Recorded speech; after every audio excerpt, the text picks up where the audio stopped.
seeing you again. Just a couple of things, and of course I can say some of these things because I saw you from the beginning inception all the way up to your performance at Kansas State. I didn't go to the KBA State for a variety of reasons because it was at KU. But I wanted to tell you a little bit about what I saw at the beginning to what I saw at the end. And I want to explain to you a marching season is much like a marriage. And I know that some of you will choose to get married someday, some of you will choose not to, and that's totally fine. But we've all experienced a relationship at one point in time. Remember the newness, the freshness, the excitement of that first interaction, or maybe that first date. And then fast forward 3 months later, is that excitement still there? People, we all understand this, is that we live in a world that people get married, and the life expectancy of a marriage is usually no more than 5 years. And the reason why marriages don't last is they don't rekindle the spirit that originally got them in that place at the beginning in the first place. Does that make sense? When I saw you at camp, you were super stoked about the music because, let's be honest, it was great stuff. It was high energy. It was stuff that was relatable to you. It wasn't too highbrow. It wasn't too lowbrow. But it gained your interest right away. And I saw the excitement. You went through some new procedures. All those things were really working for you. Okay? Would you agree? Yes? Yeah. You were on fire about what you did. I came about mid-flight of the season, and I noticed that life was starting to happen.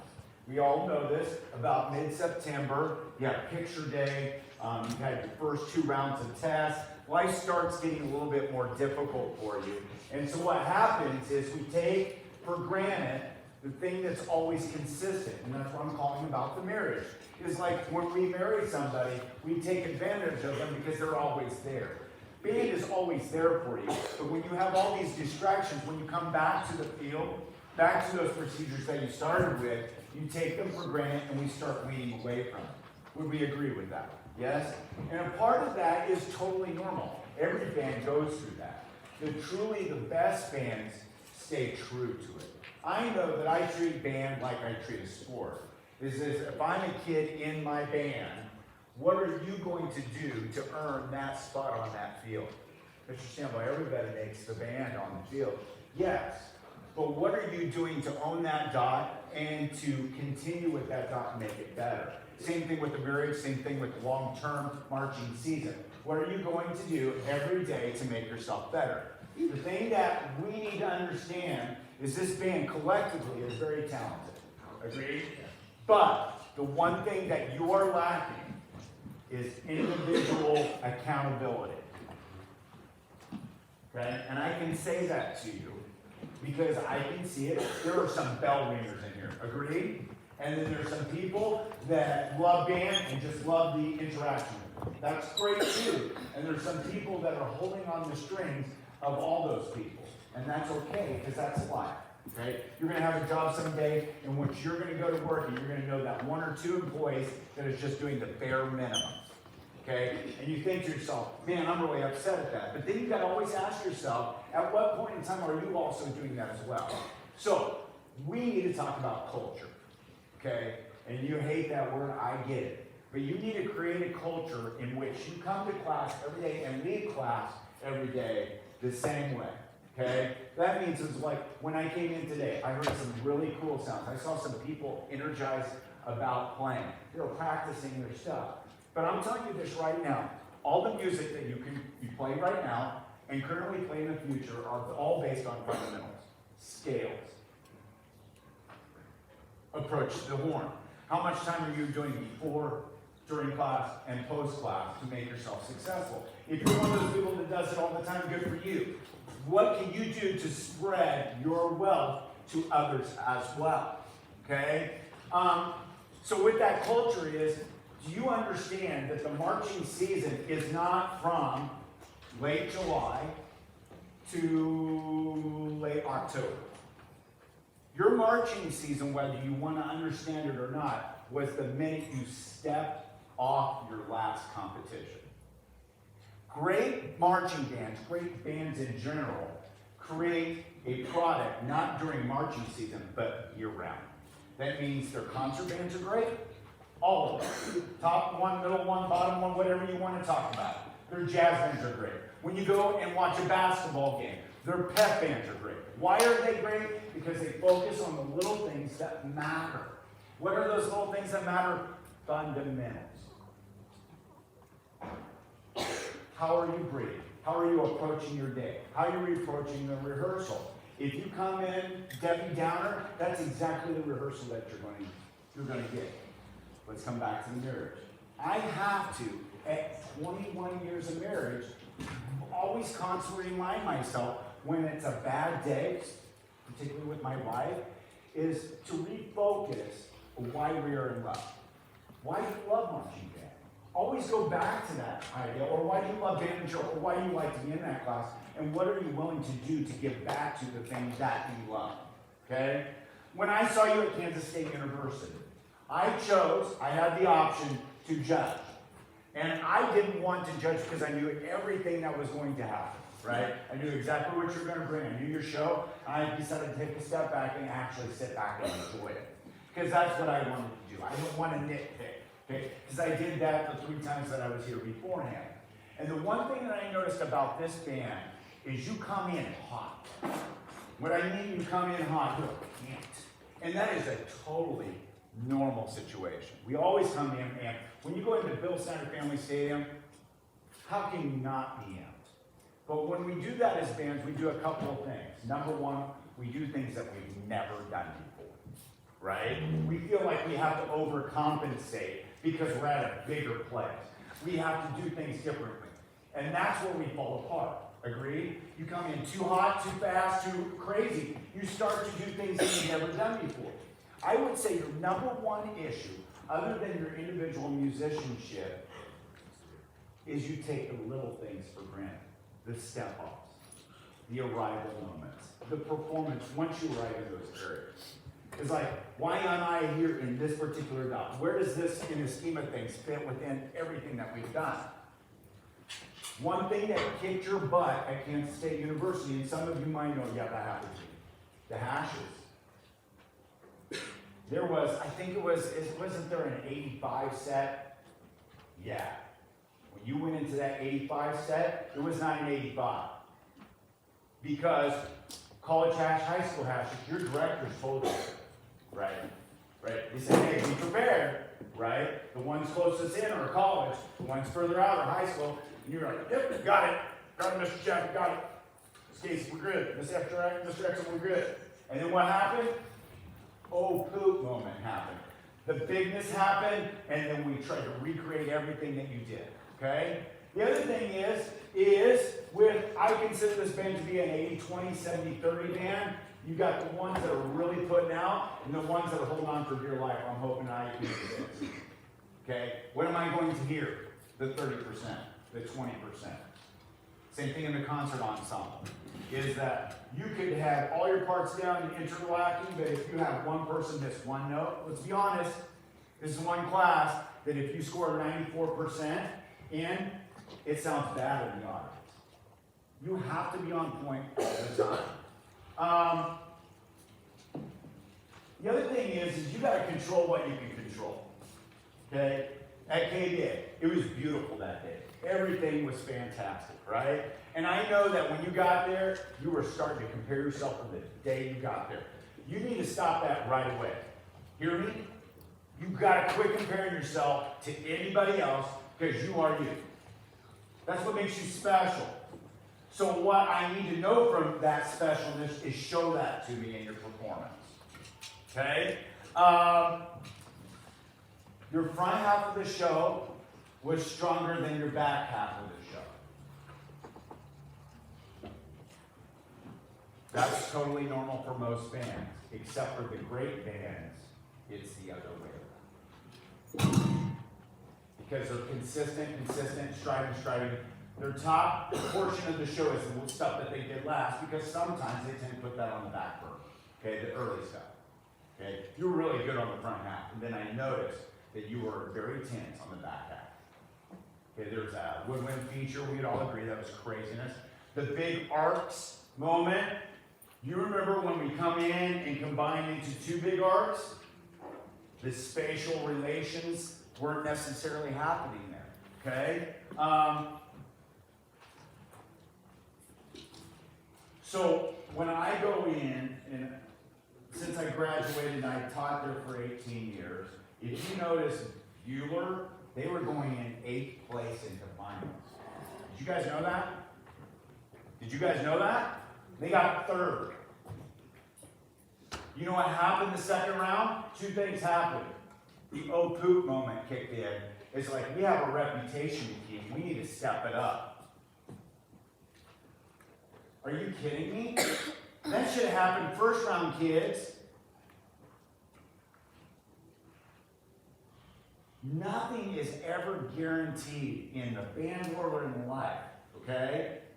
So when you come in to every rehearsal, you got to pretend like it's the last time you do it. And I think sometimes in everything that we do, we take things for granted. You take, man, guys, to be honest, there's not a high school band room like this in the state of Kansas. Not. This is the best facility in the state.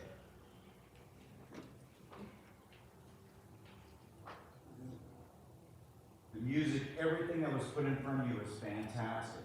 You need to foster it and you need to love it. Please also understand is that if I come back for the camp next year, the one thing that if I'm working with the woodwinds and stuff, we're going to work. We're going to go individual, okay? We're going to fine-tune the little person and work to the micro to the macro versus the macro versus the micro. Does that make sense? Yes or no? I know I'm speaking to that same 80%. The ones that said yes were the 80% that do it every day. So now, where do we need to go from here? That's totally up to you. I love being around you. You're highbrow, you're very smart, you're great individuals. You know what you need to do, then you need to do it. If you do it, it's not a placing. It's a mentality that I know we were better this year. Think about going into finals in 8th place and coming out 3rd place, and all they did was this. Crazy team.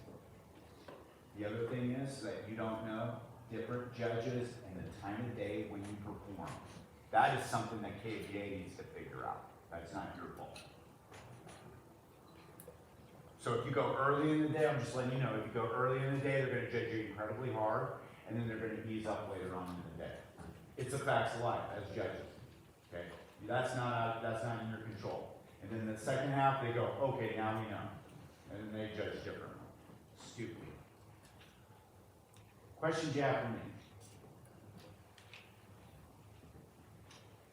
Well, that's just it right there. That's why making finals is so crucially important, because that guarantees you that later performance in the day, and you keep that train rolling, tradition, culture, so that we don't have that handicap going in KBA.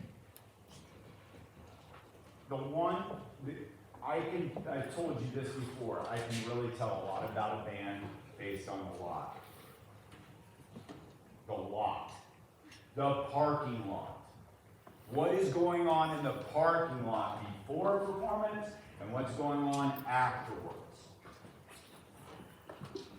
Are kids engaged in the setup? Are they engaged in the warm-up? Are they screwing around? Or are they focused? It says absolutely everything. So why do people, when they go to a DCI performance, go listen to the people in the lot? Because that lot experience is exactly what they're going to get at the halftime performance that they perform in. Every time. There is nothing less than that. So if I go to the lot and listen to kids warm up, you know, that's exactly what I'm going to get on the field.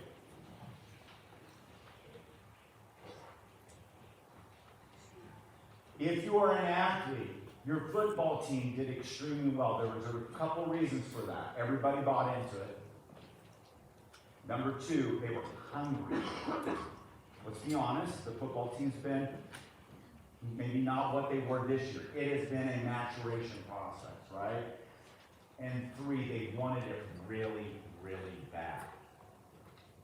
Those three things can happen for you too, but you've got to be buying into that. And you've got to own the spot that you want.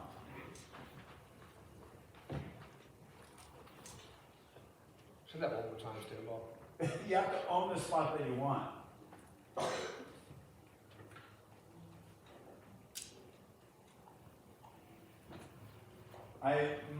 I worked with a person that always said this, is like every day's an audition.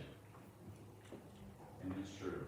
Every decision that I make today is going to affect every decision that I make later. Marching season, what you learn from this year is going to help you build for what you're going to do next year. And if you didn't like the taste of if you're great with getting 12th place, that's great. Did you improve? Great. That's a win. But if you're hungry for more, then what are you going to do to fill that plate? Are you going to treat it like a buffet, or are you going to take what you can take, eat it, and then come back for some more? Okay? Sky's the limit on you guys. I was like, hey, up K-State, and everybody's like, hey, be prepared. In 4 or 5 years, man, this is going to be happening. And it's going to be a gradual process. So everybody's anticipating it. You just need to be working for it. That's all I got, Mr. Chapp. I'm not gonna add anything to that. They've heard it all from us. And like I told you, is like these ripple effects that we're dealing with is like, I chose to not be your judge, but every impact, every moment that you're around somebody or another judge, you have no idea when you're gonna see them again.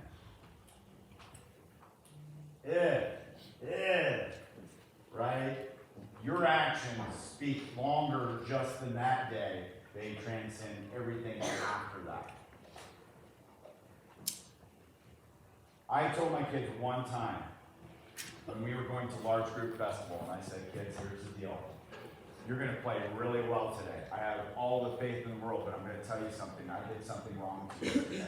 And they were looking at me like, dude, we feel like you set us up for success. I did, except there are 2 judges on your panel that I don't agree with. And I don't agree with how they've done things their whole entire life, with how they've treated kids and blah, blah, blah. And I told them.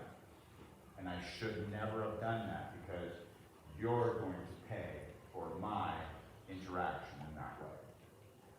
And it happened. Everything's a ripple effect. How you treat others, how you handle rehearsals, all transcends to stuff later on. Okay? Hey man, it's good seeing you. Let's do some concerting.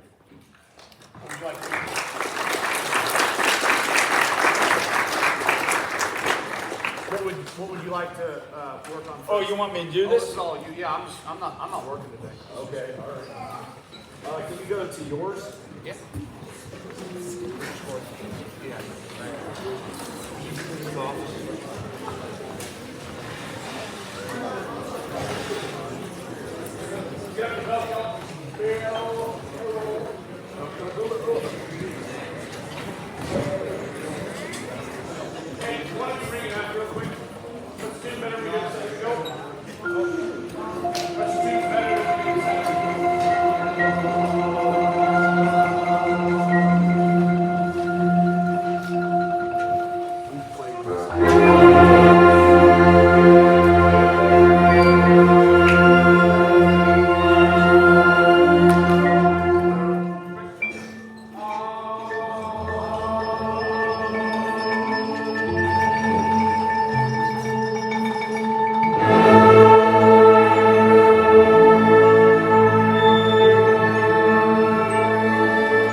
make that change, if you are aware that you need to back off for the next melodic line, please do that, okay? Can I hear these people at 19, quarter note people and percussion? Ready? So I want you to lengthen it. If I'm an upper on a string bass, I do not want it plucked. I want it elongated like this. Zing, rip, rip. So lengthen just a tad bit more. 1, 2, 3, quarter notes, go. 1, 2, and good. Hey, here's how we're doing. We're doing this. I want lean, lean, lean. Try to get 5, 6, and 1, 2, da, and 1, 2, 3, 1. 1, 2, 3, 1.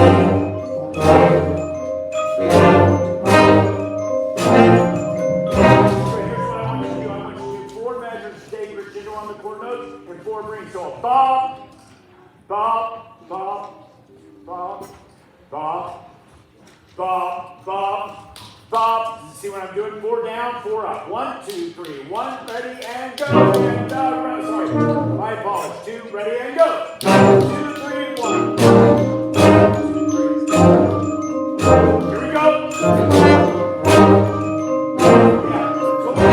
Here we go. Totally different. Everybody 19 without me conducting. 19. 1, 2, 3, go. And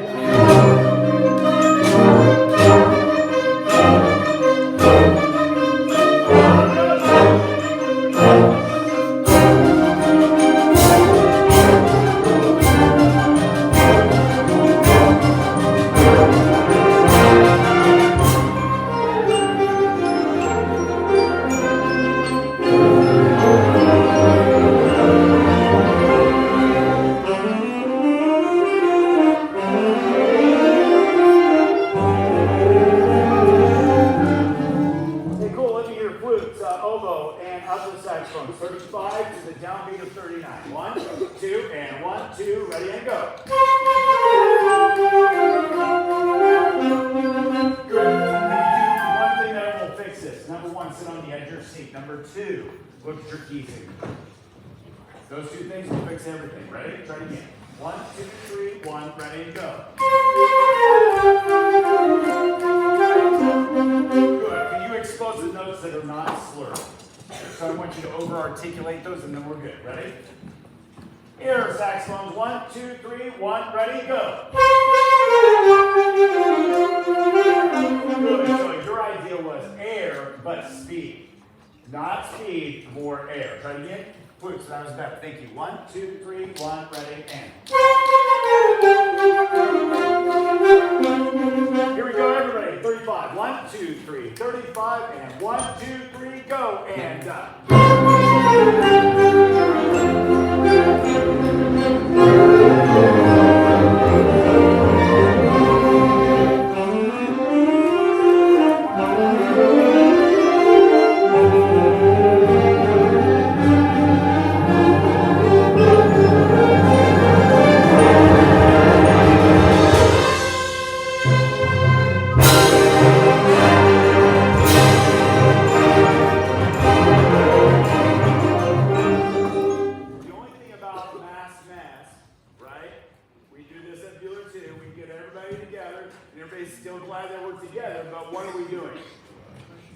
We're rushing, we're loud, and we're not treating it like a concert experience. Can we go everybody at 57? When you have a double F, take that with a grain of salt, please. Here it is, this is 57. Now I have dotted quarter notes.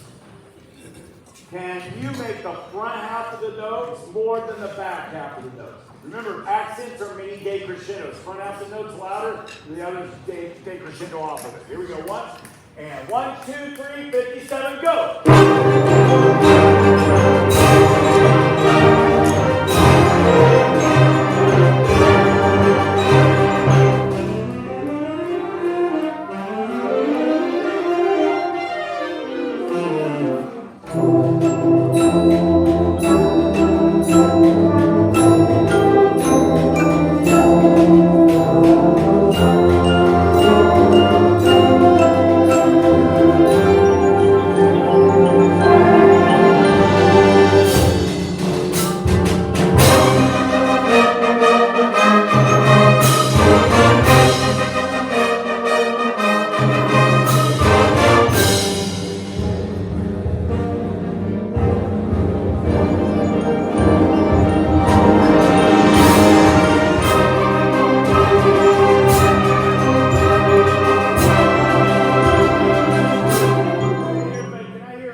1, ready, go. Good,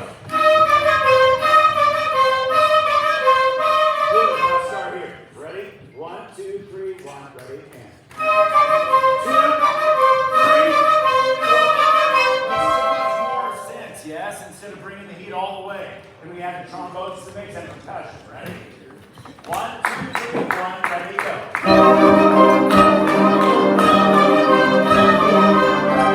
Let me hear something half note, people. Here. Right now, I don't want this, I want this. 1, 2, 3, 1, 2, 3, 1, 2, 3, 1, 2, 3, go. And up. So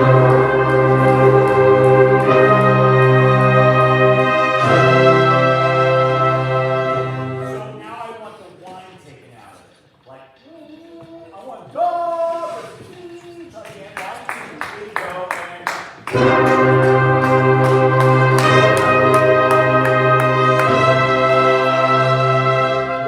do you hear how out of tune that is, right? It's within the upper register. Can we get everybody involved now?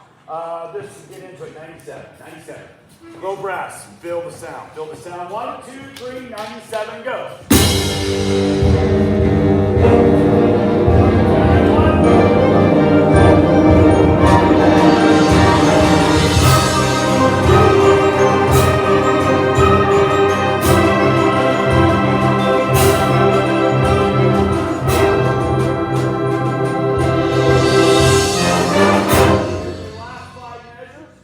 What's the problem with the last 2 measures? It's the release.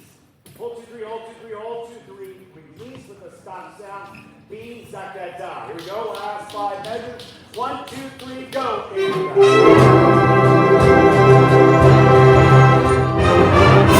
me go to this spot real quick, and then we'll get on to another piece.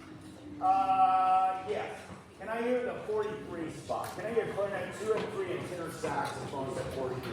This slow. Da-da-dee-da-dee-da-da-da-da. And ready and go.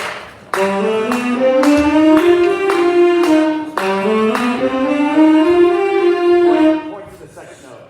Some of you are missing the second and third note. Catching it? Try it again. 1, 2, ready and go.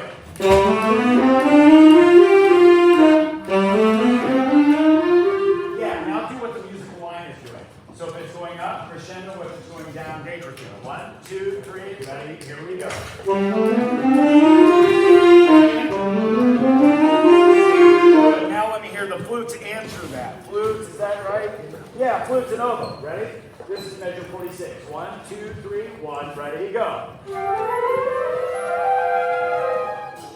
So I've got measure 44. My apologies. 44. Ready? First note. Let me hear your first note. Your low G. Ready and hold. Good. Here we go. 1, 2, 3, 1. Ready and go. Yeah. Fingers got to be on fire. Right now they're very break heavy. You're fingering like this when you used to be light helium finger here. Here we go. 1, 2, 3, 1. Ready and.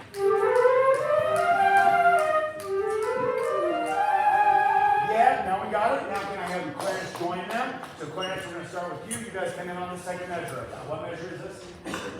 43. 1, 2, 3, 43, and go.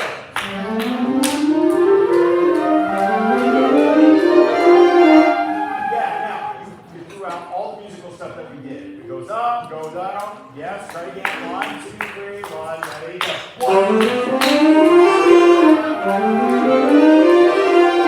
Yep. The other spot, can I hear everybody 57? Everybody 57. Is that it? Yeah. 1, 2, 3, 57, go! 1, 2, ready, and.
all been invited to. Make sure you fill it out so the team you get exchange. Only 9 of you have done it so far.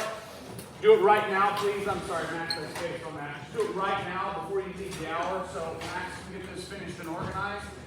Your chairs, I don't care about blue, black. Just make sure they're stacked in fours. Start the process of getting things stacked. Make sure they go on the racks correctly so they don't fall. Chairs and stands. I need the floor cleared. Okay?